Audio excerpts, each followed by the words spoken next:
বিসমিল্লাহির রহমানির রহিম। আসসালামু আলাইকুম। জনতার রান্নাঘর থেকে সবাইকে জানাচ্ছি শুভেচ্ছা। আশা করি সবাই ভালো আছেন। আজকে যে রেসিপিটি করব সেটা হচ্ছে মাশরুমের পাকোড়া করব। সেজন্য আমি এখানে 150 গ্রাম ডাল নিয়ে নিয়েছি। এটা মসুরের ডাল। এটা প্রায় 7-8 ঘন্টা আগে ভিজিয়ে রেখেছিলাম। এতক্ষণ ভিজিয়ে রাখা লাগে না, যাই হোক 2 ঘন্টা ভিজিয়ে রাখলে এনাফ। আর এটা হয়তো আপনারা পাটা পোতায় বেটে নেবেন, আর আমি এটা ব্লেন্ড করে নিব। এটা অনেকক্ষণ ভিজানো ছিল, এই জন্য আমি পানি ছাড়া এটা একটু ব্লেন্ড করে নিব। ডালগুলো ব্লেন্ড করা আমার হয়ে গেল।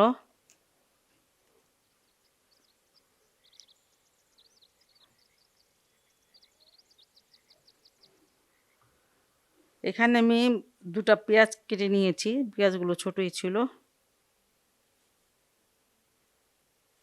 আর এখানে 100 গ্রাম মাশরুম আছে। মাশরুমগুলো দেখেন আমি বড় বড় করে কেটেছি।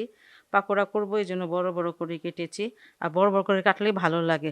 মাশরুমটা আপনারা গরম পানির মধ্যে, মানে হাতটা চুবানো যায় ওভেনটা গরম পানির মধ্যে এগুলো আগে ভিজিয়ে রাখবেন। ভিজিয়ে তারপরে মাশরুমটাকে পানি থেকে উঠিয়ে তারপরে চিপে তারপরে এইভাবে কেটে নেবেন। অবশ্যই গরম পানির মধ্যে ভিজাতে হয়।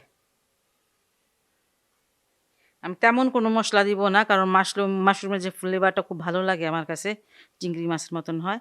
এখানে আধা চামচ হচ্ছে আদা রসুনের পেস্ট, কটা চামচ হচ্ছে জিরা, এখানে 4টার মতন কাঁচামরিচ আছে। ঝালটা আসলে নিজের মতন করে দিবেন। পাকোড়া টাকোড়া এগুলোতে ঝালটা বেশি ভালো লাগে বেশি দিলে। আর এখানে চিলি ফ্লেক্স আছে, এখানে এটা হচ্ছে আধা চামচ।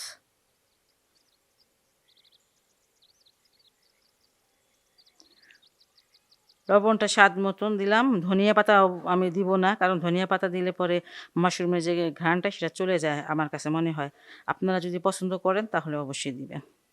এটা সবগুলো আমি মশলা নিয়ে নিয়েছি, বেশি মশলা দিব না, আগেই বলেছি। যাই হোক এখন এই সব মাখিয়ে নিব।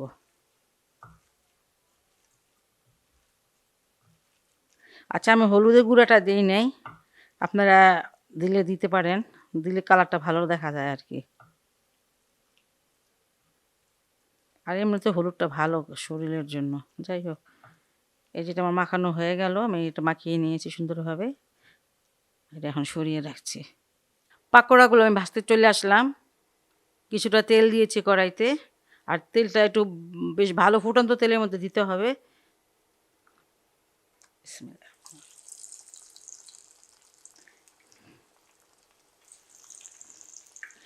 মাশরুম যদি আপনারা আরও বেশি দিতে চান দিতে পারেন, দিলে কিন্তু ভালো লাগে।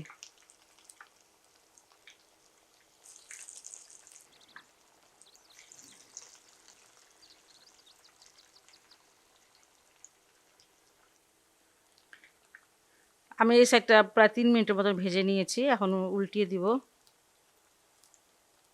আপনারা যদি ডালটা 2 ঘন্টা ডালটা ভিজাইলে হয়ে যায়, মসুরি ডাল তো তাড়াতাড়ি হয়ে যায়। আর যদি এত বেশিক্ষণ ভিজিয়ে রাখেন তাহলে কিন্তু পানি দেওয়া লাগবে না। আর 2 ঘন্টা ভিজিয়ে রাখলে আমার কাছে মনে হয় যে একটু পানি দেওয়া লাগবে। আপনারা সেটা বুঝে নেবেন।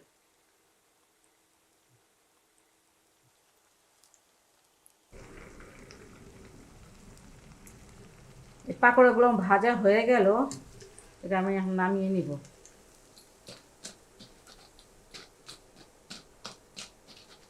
তেলটা ঝরিয়ে নিই। দেখেন মাশাআল্লাহ দেখতে কত সুন্দর হয়েছে।